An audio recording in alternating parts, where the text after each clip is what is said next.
ರಾಜ್ಯ ಸರ್ಕಾರಕ್ಕೆ ಕೆಪಿಎಸ್ಸಿ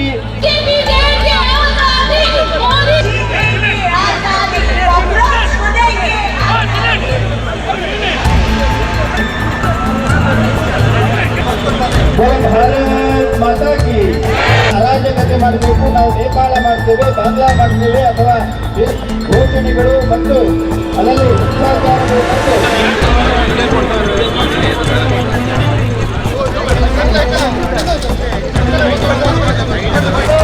ಮಾತಾ ಕಿ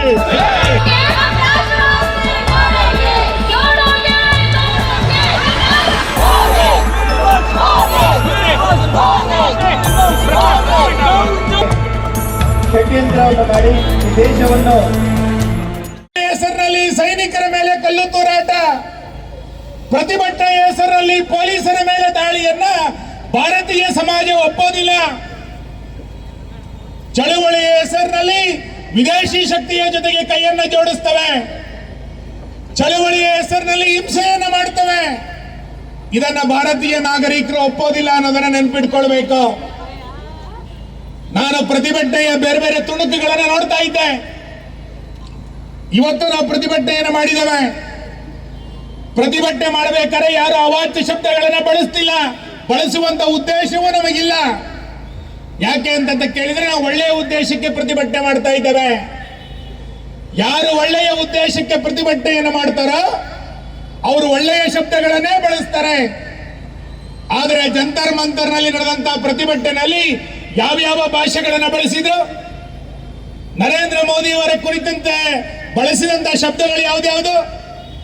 ರಾಮನ ಬಗ್ಗೆ, ಪುರಾಣದ ಬಗ್ಗೆ ಯಾವ್ಯಾವ ಶಬ್ದಗಳನ್ನ ಆ ಪ್ರತಿಭಟನಾಕಾರರ ಹೆಸರಿನಲ್ಲಿರುವಂತ ಕಾಕ್ರೋಚ್ಗಳು ಬಳಸಿದ್ರು? ಯಾರಿಗೆ ಉದ್ದೇಶ ಚೆನ್ನಾಗಿರುತ್ತೋ ಅವರ ಭಾಷೆ ಚೆನ್ನಾಗಿರುತ್ತೆ. ಉದ್ದೇಶನೇ ಚೆನ್ನಾಗಿಲ್ಲ ಅಂತಂದಾಗ ಭಾಷೆಯೂ ಕೂಡ ಕಳಪೆ ಆಗಿರುತ್ತೆ, ಅವಾಚ್ಯವಾಗಿರುತ್ತೆ. ಜಂತರ್ ಮಂತರ್ನಲ್ಲಿ ನಡೆದಂತ ಉದ್ದೇಶ ಕೆಟ್ಟದಾಗಿದ್ರಿಂದ ಅವರು ಬಳಸಿದಂತ ಎಲ್ಲ ಶಬ್ದಗಳು ಕೂಡ ಅವಾಚ್ಯಗಳಿತ್ತು, ಭಾರತೀಯತೆಯನ್ನು ಅವಮಾನಿಸಿದಂತಿತ್ತು. ನಾನು ಒಬ್ಬನ ಇಂಟರ್ವ್ಯೂವನ್ನು ಕೇಳ್ತಾ ಇದ್ದೆ. ಯಾವುದೋ ಇಸ್ರೇಲ್ನಲ್ಲಿ ಪ್ಯಾಲೆಸ್ಟೈನಿನ ಮೇಲೆ ದಾಳಿ ನಡೀತಾ ಇದೆ, ಅದನ್ನು ನಿಲ್ಲಿಸಬೇಕು ಅಂತ ಒಬ್ಬ ಹೋರಾಟಗಾರ ಹೇಳ್ತಾ ಇದ್ದ. ಕಾಶ್ಮೀರದಲ್ಲಿ ಪ್ರತ್ಯೇಕವಾದಿಗಳಿಗೆ ಬೆಂಬಲ ಕೊಡಬೇಕು ಅಂತೇಳಿ ಇನ್ನೊಬ್ಬ ಹೇಳ್ತಾ ಇದ್ದ.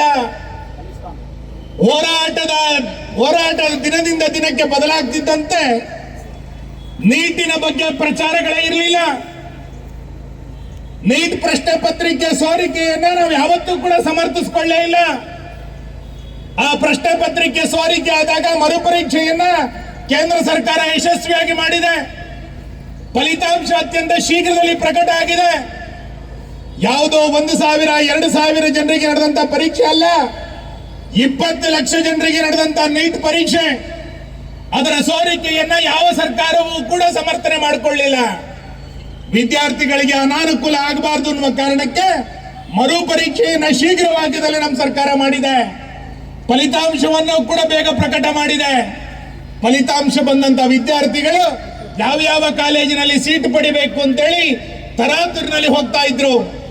ಅಂತ ಸಂದರ್ಭದಲ್ಲಿ ಯಾವುದಕ್ಕೂ ಸಂಬಂಧ ಇಲ್ಲದಂತಹ ಕೆಲವು ಗುಂಪುಗಳು ಈ ಹೋರಾಟವನ್ನು ನಡೆಸ್ತಾ ಬಂದಿದ್ದಾರೆ. ಬಂಧುಗಳೇ, ನಾನು ವಿನಂತಿ ಮಾಡ್ತೇನೆ, ಭಾರತದಲ್ಲಿ ನರೇಂದ್ರ ಮೋದಿ ಅವರ ಸರ್ಕಾರವನ್ನ ದುರ್ಬಲಗೊಳಿಸಬೇಕು ಅನ್ನುವಂತ ಪ್ರಯತ್ನವನ್ನ ತುಂಬಾ ಜನ ಮಾಡ್ತಾ ಬಂದಿದ್ದಾರೆ. ಜಗತ್ತಿನಲ್ಲಿ ಭಾರತದ ಶಕ್ತಿ ಇವತ್ತು ಹೆಚ್ಚಾಗ್ತಾ ಇದೆ, ಭಾರತದ ಕೀರ್ತಿ ಇವತ್ತು ಜಾಸ್ತಿ ಆಗ್ತಾ ಇದೆ. ಕಾಂಗ್ರೆಸ್ಸಿಗೆ ಚುನಾವಣಾ ವ್ಯವಸ್ಥೆಯ ಮೇಲೆ ನಂಬಿಕೆ ಇಲ್ಲ, ಸಂಸತ್ತಿನಲ್ಲಿ ನಡೆಯುವಂತಹ ಚರ್ಚೆಗಳ ಬಗ್ಗೆ ನಂಬಿಕೆ ಇಲ್ಲ, ಕಾನೂನುಗಳ ಬಗ್ಗೆ ಕಾಂಗ್ರೆಸ್ಸಿಗೆ ಇವತ್ತು ನಂಬಿಕೆ ಇಲ್ಲ. ಚುನಾವಣೆಗಳಲ್ಲಿ ನಿರಂತರವಾಗಿ ಸೋತಿದ್ದರ ಪರಿಣಾಮವಾಗಿ ಸಂಸತ್ತಿನಲ್ಲಿ ಚರ್ಚೆಯನ್ನ ಮಾಡಲಿಕ್ಕೆ ತಯಾರಿಲ್ಲದಂತಹ ಪರಿಸ್ಥಿತಿನಲ್ಲಿ ಸಂಸತ್ತಿನಲ್ಲಿ ತಯಾರಾದಂತಹ ಕಾನೂನುಗಳನ್ನ ಗೌರವ ಕೊಡಲಿಕ್ಕೆ ಸಾಧ್ಯ ಆಗದೆ ಯಾವುದ್ಯಾವುದೋ ಹೆಸರಿನಲ್ಲಿ ಪ್ರತಿಭಟನೆಯನ್ನ ಇವತ್ತು ಕಾಂಗ್ರೆಸ್ ಮಾಡ್ತಾ ಇದೆ. ನಾನು ರಾಹುಲ್ ಗಾಂಧಿ ಅವರಿಗೆ ಕೇಳ್ತಾನೆ, ನಿಮ್ಮ ಮುತ್ತಜ್ಜ ಈ ದೇಶದಲ್ಲಿ 15 ವರ್ಷಗಳ ಕಾಲ ಪ್ರಧಾನಮಂತ್ರಿ ಆಗಿದ್ರು. ನಿಮ್ಮ ಅಜ್ಜಿ ಈ ದೇಶದಲ್ಲಿ ಸುಮಾರು ದಿನಗಳ ಕಾಲ ಪ್ರಧಾನಮಂತ್ರಿ ಆಗಿದ್ರು. ನಿಮ್ಮ ತಂದೆ ದೇಶದ ಪ್ರಧಾನಮಂತ್ರಿಗಳಾಗಿದ್ರು. ಪ್ರಧಾನಮಂತ್ರಿಯ ಗೌರವ ಸ್ಥಾನ ಏನು ಅನ್ನುವಂಥದ್ದು ವಿರೋಧ ಪಕ್ಷದ ನಾಯಕನಿಗೆ ಗೊತ್ತಿರಬೇಕು. ಅದು ಬಿಟ್ಟು ಪ್ರಧಾನಮಂತ್ರಿಗಳ ಮನೆಯ ಮುಂದೆ ಧರಣಿಯನ್ನ ಮಾಡ್ತೀವಿ ಅಂತಂದ್ರೆ ಈ ದೇಶದ ಜನ ಅದನ್ನು ಒಪ್ಕೊಳ್ಳೋದಿಲ್ಲ ಅನ್ನೋ ಒಂದು ವಿಷಯವನ್ನ ಇಟ್ಟುಕೊಂಡು ಭಾರತ ವಿರೋಧಿ ಚಟುವಟಿಕೆಯನ್ನ ನಡೆಸುವಂತ ಪ್ರಯತ್ನವನ್ನ ಹಲವು ಜನ ಬೇರೆ ಬೇರೆಯ ರೂಪದಲ್ಲಿ ಇವತ್ತು ಮಾಡ್ತಾ ಬಂದಿದ್ದಾರೆ. ಚಳುವಳಿಗಳನ್ನ ಮಾಡಿರುವಂತವ್ರು ನಾವೆಲ್ಲರೂ ಕೂಡ, ನಮ್ಮ ಯಾರಿಗೂ ಕೂಡ ಚಳುವಳಿಗಳು ಹೊಸದಲ್ಲ. ಹತ್ತಾರು ಚಳುವಳಿಗಳನ್ನ ಮಾಡಿದವೆ, ನೂರಾರು ಚಳುವಳಿಗಳನ್ನ ಮಾಡಿದವೆ. ಚಳುವಳಿಗಳ ಮುಖಾಂತರವೇ ಸರ್ಕಾರಗಳನ್ನ ತಂದಿದ್ದೇವೆ. ಆದ್ರೆ ಮೊನ್ನೆ ನಡೆದಿರುವಂತದ್ದು ಅದು ಚಳುವಳಿ ಅಲ್ಲ, ಅದೊಂದು ಅರಾಜಕತೆಯನ್ನ ಸೃಷ್ಟಿ ಮಾಡುವಂತ ಪ್ರಯತ್ನ. ಚಳುವಳಿ ಬೇರೆ, ಅರಾಜಕತೆ ಬೇರೆ. ಆದರೆ ಡೆಲ್ಲಿಯ ಜಂತರ್ ಮಂತರ್ನಲ್ಲಿ ಚಳುವಳಿಯ ಹೆಸರಿನಲ್ಲಿ ಅರಾಜಕತೆಯನ್ನ ಇಡೀ ದೇಶದಲ್ಲಿ ಸೃಷ್ಟಿ ಮಾಡಿ ನಾವೇನನ್ನೋ ಮಾಡಲಿಕ್ಕೆ ಹೊರಟಿದ್ದೇವೆ, ಏನನ್ನೋ ಸೃಷ್ಟಿ ಮಾಡಲಿಕ್ಕೆ ಹೊರಟಿದ್ದೇವೆ ಅನ್ನುವಂತ ಪ್ರಯತ್ನವನ್ನ ತುಂಬಾ ಜನ ಮಾಡ್ತಾ ಬಂದಿದ್ದಾರೆ. ಬಿಜೆಪಿಗೆ, ನರೇಂದ್ರ ಮೋದಿಗೆ ಇದು ಹೊಸದಲ್ಲ. ಗೋಧ್ರಾ ಚಳುವಳಿಯ ಮುಖಾಂತರವೇ ನರೇಂದ್ರ ಮೋದಿಯವರ ನೇತೃತ್ವ ಮತ್ತು ವ್ಯಕ್ತಿತ್ವ ಇಡೀ ದೇಶಕ್ಕೆ ಪರಿಚಯ ಆಗಿದ್ದು. ಅದಾದ ನಂತರ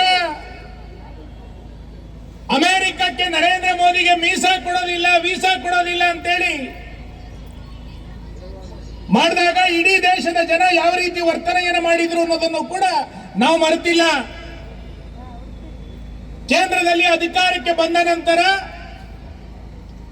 ವೇಮೂಲು ಪ್ರಕರಣವನ್ನು ಇಟ್ಟುಕೊಂಡು ಬಿಜೆಪಿ ದಲಿತ ವಿರೋಧಿ, ನರೇಂದ್ರ ಮೋದಿ ದಲಿತ ವಿರೋಧಿ ಅನ್ನುವಂತ ಚಳುವಳಿಯನ್ನ, ಹುಯಿಲಂಬನ್ನ ಇಡೀ ದೇಶದಲ್ಲಿ ಹಬ್ಬಿಸಿದ್ರು.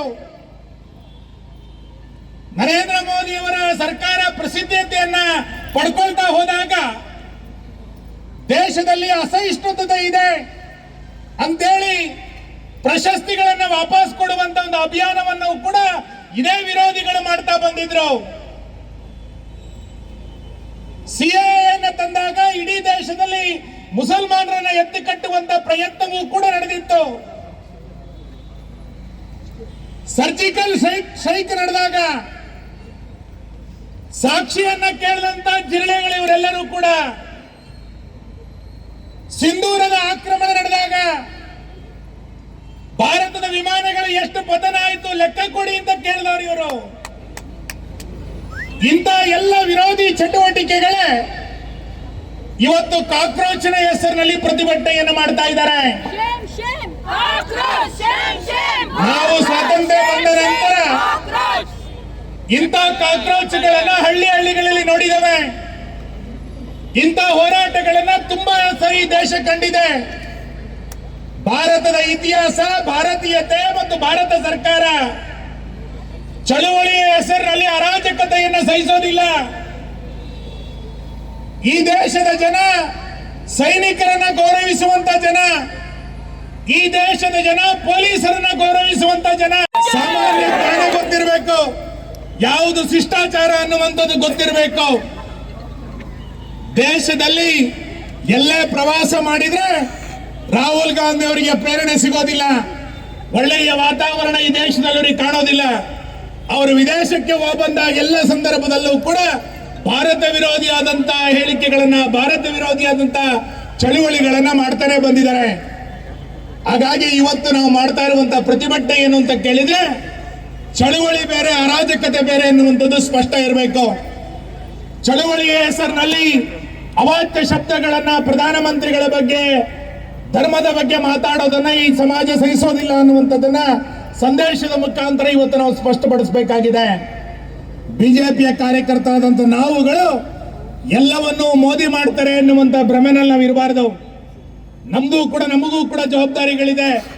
ನಮ್ಮ ಗ್ರಾಮಗಳಲ್ಲಿ ಕಾಕ್ರೋಚಿನ ಹೆಸರಿನಲ್ಲಿ ಬೇರೆ ಬೇರೆಯವರು ಹುಟ್ಟುಕೊಳ್ಳಿಕ್ಕೆ ಪ್ರಾರಂಭ ಮಾಡಿದ್ದಾರೆ. ಕಾಕ್ರೋಚಿನ ಹೆಸರಿನಲ್ಲಿ ಯುವ ಸಮುದಾಯವನ್ನು ಎತ್ತು ಕಟ್ಟುವಂತ ಪ್ರಯತ್ನಗಳು ಕೂಡ ನಡೀತಾ ಇದೆ. ಇದೇ ಸರ್ಕಾರ, ಇದೇ ಧರ್ಮೇಂದ್ರ ಪ್ರಧಾನ್ ಅವರು ಶಿಕ್ಷಣದ ಸುಧಾರಣೆಗೆ ನೂರಾರು ರೀತಿಯಾದಂತಹ ಕ್ರಮಗಳನ್ನು ಕೈಗೊಂಡಿದ್ದಾರೆ. ಇವತ್ತು ಕಾಕ್ರೋಚ್ಗಳಿಗೆ ಕೇಳಿ, ಕಾಂಗ್ರೆಸ್ಸಿಗೆ ಕೇಳಿ ಪರೀಕ್ಷೆಯನ್ನ ಸುಧಾರಣೆ ಮಾಡ್ತೀವಿ ಅಂತಂದಾಗ ಆ ಬಿಲ್ ಅನ್ನ ವಿರೋಧ ಮಾಡ್ತಾ ಇರುವಂತವ್ರು ಎಲ್ಲರೂ ಕೂಡ ತಂತ್ರಜ್ಞಾನದ ಮುಖಾಂತರ ಪ್ರಶ್ನೆ ಪತ್ರಿಕೆಯನ್ನ ತಯಾರು ಮಾಡ್ತೀವಿ ಅಂತೇಳಿ ಕೇಂದ್ರ ಸರ್ಕಾರ ಹೇಳಿಕ್ಕೆ ಹೊರಟಿದೆ. ನೀಲಕರಣಿಯ ಮುಖಾಂತರ ಸಮಿತಿಯನ್ನು ರಚನೆ ಮಾಡಿ ಶಿಕ್ಷಣದಲ್ಲಿ ಸುಧಾರಣೆಯನ್ನು ಮಾಡಬೇಕು ಅಂತೇಳಿ ಇವತ್ತು ಬಿಜೆಪಿ ಹೊರಟಿದೆ. ಇದು ಯಾವುದನ್ನು ಕೂಡ ಕಾಂಗ್ರೆಸ್ ಒಪ್ಪಿಕೊಳ್ಳಿಕ್ಕೆ ತಯಾರಿಲ್ಲ. ಕೇವಲ ಧರ್ಮೇಂದ್ರ ಪ್ರಧಾನ್ ಅವರು ರಾಜೀನಾಮೆ ಕೊಡಬೇಕು, ನಾವು ಮುಂದೆ ಇನ್ನಷ್ಟು ಹೋರಾಟಗಳನ್ನು ಮಾಡ್ತೀವಿ ಅಂತ ಹೇಳ್ತಾ ಬಂದಿದ್ದಾರೆ. ಹಾಗಾಗಿ ಜಾಗೃತರಾಗಿರುವಂತಹ ಸಮಾಜ ನಾವು ಇವತ್ತು ಎಚ್ಚೆತ್ತುಕೊಳ್ಬೇಕಾಗಿದೆ. ನಾವು ಪ್ರಧಾನಮಂತ್ರಿಗಳ ಕೈಯನ್ನು ಬಲಪಡಿಸಬೇಕಾಗಿದೆ. ಇಂಥ ಸಮಾಜ ವಿರೋಧಿ ಅರಾಜಕತೆಯನ್ನು ಸೃಷ್ಟಿ ಮಾಡುವಂತ ವಿದೇಶಿಗಳ ಶಕ್ತಿಯ ಜೊತೆಗೆ ಕೈಯನ್ನು ಜೋಡಿಸ್ತಾ ಇರುವಂತ ಇಂಥ ಪ್ರತಿಭಟನೆಗಳ ವಿರುದ್ಧ ಸಮಾಜವನ್ನ ಜಾಗೃತಗೊಳಿಸಬೇಕು ಅನ್ನುವ ಕಾರಣಕ್ಕೋಸ್ಕರನೇ ಉಡುಪಿ ಜಿಲ್ಲಾ ಬಿಜೆಪಿ ಇವತ್ತಿನ ಈ ಪ್ರತಿಭಟನೆಯನ್ನ ಮಾಡ್ತಾ ಇದೆ.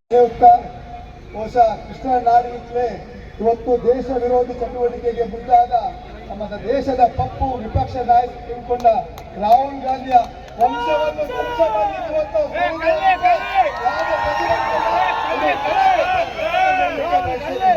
ಬಹುಶಃ ವರ್ಷದ 10 ತಿಂಗಳು ಯಾವ್ಯಾವ ರಾಷ್ಟ್ರದಲ್ಲಿ ಟೋಟಲಿ ಡ್ರಗ್ ಅಡಿಕ್ಟ್ ಆಗಿ ಅವನದೇ ಲೋಕದಲ್ಲಿ ಇಲ್ಲದಂತ ರಾಹುಲ್ ಗಾಂಧಿ ಇವತ್ತು ದೇಶವನ್ನು ಯಾವ ರೀತಿ ಮುನ್ನಡೆಸಬೇಕು, ಅದಕ್ಕೆ ಯಾವ ರೀತಿ ಸಹಕಾರ ಕೊಡಬೇಕೆಂಬ ಗೊತ್ತಿಲ್ಲದೆ ಇವತ್ತು ವಿದ್ಯಾರ್ಥಿಗಳ ಜೀವನದಲ್ಲಿ ವಿಷ ಬೀಜ ಮುಟ್ಟುವ ಮೂಲಕ ದ್ರೌಪದಿಗಳೊಂದಿಗೆ ಸೇರಿಕೊಂಡು ನಮ್ಮ ದೇಶದ ಪ್ರಧಾನಮಂತ್ರಿ ಟೀಕೆ ಮಾಡುವ ಕೆಲಸಕ್ಕೆ ಇವತ್ತು ರಾಹುಲ್ ಗಾಂಧಿ ಒಂದೇ ನಾವು 5ಕ್ಕೆ 5 ಸೀಟ್ ಗೆಲ್ಲುವ ತನಕ ನಾವು ಎಲ್ಲ ಮಾತಾಕಿ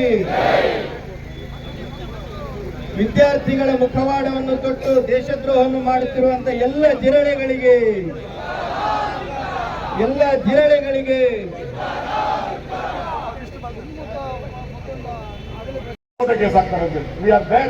ನಾವು ನಿಮ್ ಜೊತೆ ಇದ್ದೀವಿ. ನಾವು ಯಾವ ಎದುರಿಗೂ ಅವಶ್ಯಕತೆ ಇಲ್ಲ.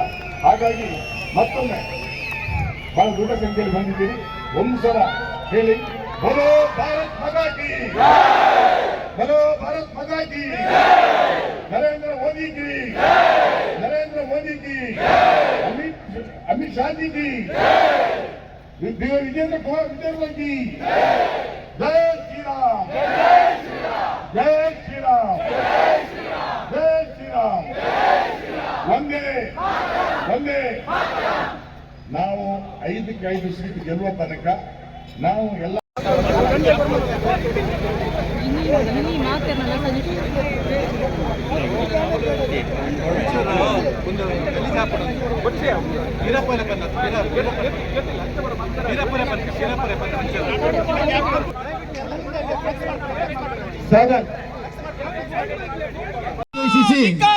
ಅತ್ಯಂತ ಪ್ರಖರವಾಗಿ ತೀಕ್ಷ್ಣವಾಗಿ ಹಿಂದೂ ಸಮಾಜ ಮತ್ತು ಉಡುಪಿಯ ನಾಗರಿಕರನ್ನು ಎಚ್ಚರಿಸಿದಂತಹ ಒಂದು ಬಹಳ ಪ್ರಚೋದನ, ನಮಗೆ ಪ್ರೇರೇಪಣೆ ಕೊಡುವಂತಹ ಮಾತುಗಳನ್ನಾಡಿದಂತಹ ಯಶ್ಪಾಲ್ ಸುವರ್ಣ ಇವರಿಗೆ ವಂದನೆಗಳನ್ನು ಸಲ್ಲಿಸುತ್ತಿದ್ದೇವೆ.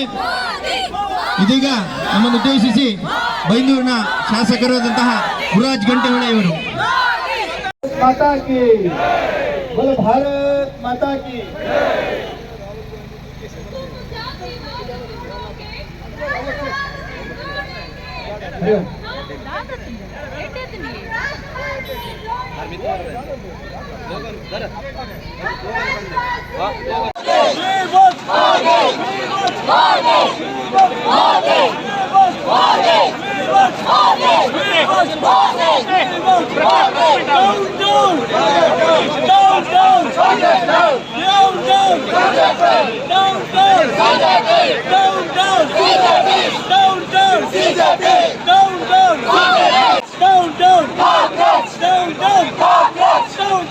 ಭಾರತೀಯ ಜನತಾ ಪಾರ್ಟಿಯ ಈ ಹೋರಾಟಕ್ಕೆ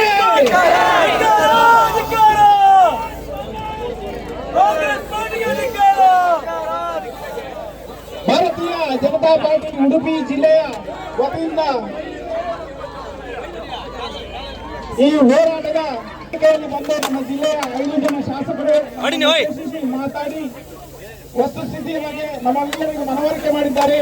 5 ಜನ ಶಾಸಕರಿಗೂ ಸಹ ಧನ್ಯವಾದವನ್ನು ಸಲ್ಲಿಸುತ್ತೇನೆ. ಜಿಲ್ಲೆಯ ಮಾಜಿ ಅಧ್ಯಕ್ಷರು ಇದು ಹೇಳಲಿಕ್ಕೆ ಬಯಸ್ತೇನೆ.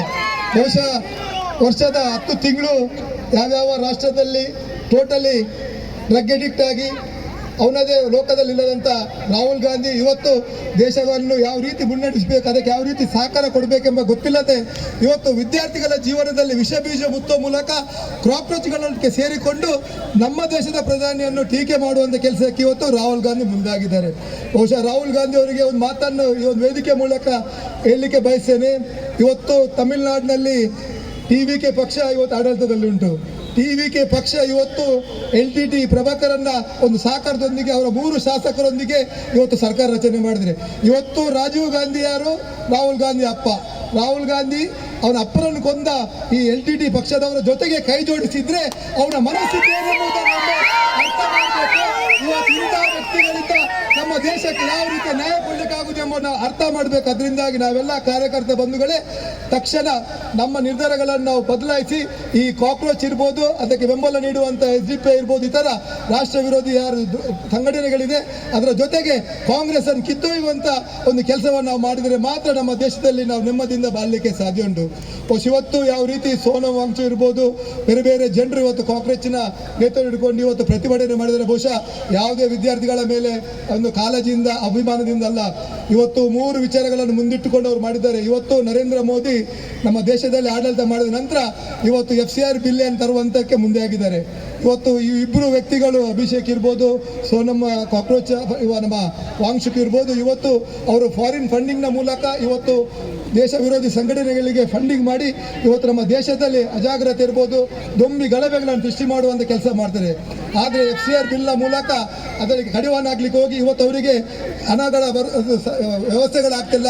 ಹಣದ ಕೊರತೆಯಿಂದ ಇವತ್ತು ಅದನ್ನು ಬಿಲ್ಲನ್ನು ಪಾಸ್ ಮಾಡಬಾರ್ದು, ಆ ಮೂಲಕ ನರೇಂದ್ರ ಮೋದಿಗೆ ಒಂದು ಕಟ್ಟೆ ಹಾಕಬೇಕೆಂಬ ಉದ್ದೇಶ ಇಟ್ಕೊಂಡು ಇವತ್ತು ನೀಟ್ ವಿಚಾರದಲ್ಲಿ ಇವತ್ತು ಪ್ರತಿಭಟನೆ ಮಾಡ್ತಿದ್ದಾರೆ.